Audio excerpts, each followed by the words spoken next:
When it comes to the deficit, we've already agreed to more than $2 trillion in cuts and savings. But we need to do more.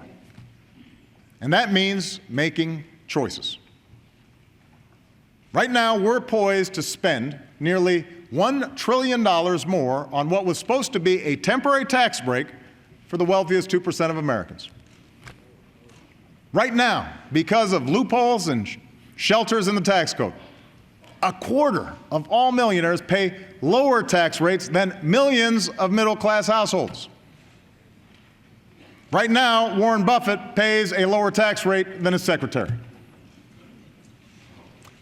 Do we want to keep these tax cuts for the wealthiest Americans, or do we want to keep our investments in everything else, like education and medical research, a strong military, and care for our veterans?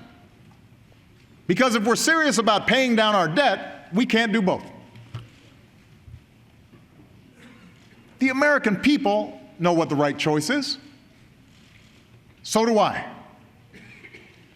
As I told the Speaker this summer, I'm prepared to make more reforms that rein in the long-term costs of Medicare and Medicaid and strengthen Social Security, so long as those programs remain a guarantee of security for seniors.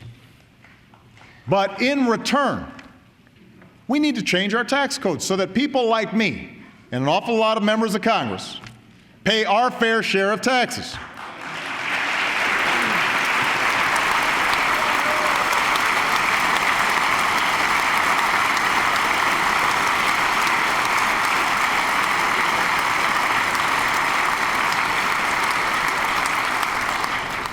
Tax reform should follow the Buffett rule.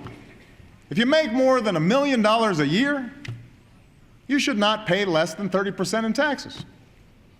And my Republican friend Tom Coburn is right. Washington should stop subsidizing millionaires. In fact, if you're earning $1 million a year, you shouldn't get special tax subsidies or deductions. On the other hand, if you make under $250,000 a year, like 98% of American families, your taxes shouldn't go up. You're the ones struggling with rising costs and stagnant wages. You're the ones who need relief. Now, you can call this class warfare all you want, but asking a billionaire to pay at least as much as his secretary in taxes? Most Americans would call that common sense. We don't begrudge financial success in this country. We admire it. When Americans talk about folks like me paying my fair share of taxes, it's not because they envy the rich. It's because they understand that when I get a tax break I don't need and the country can't afford, it either adds to the deficit or somebody else has to make up the difference, like a senior on a fixed income, or a student trying to get through school, or a family trying to make ends meet. That's not right. Americans know that's not right. They know that this generation's success is only possible because past generations felt a responsibility to each other and to the future of their country. And they know our way of life will only endure if we feel that same sense of shared responsibility. That's how we'll reduce our deficit.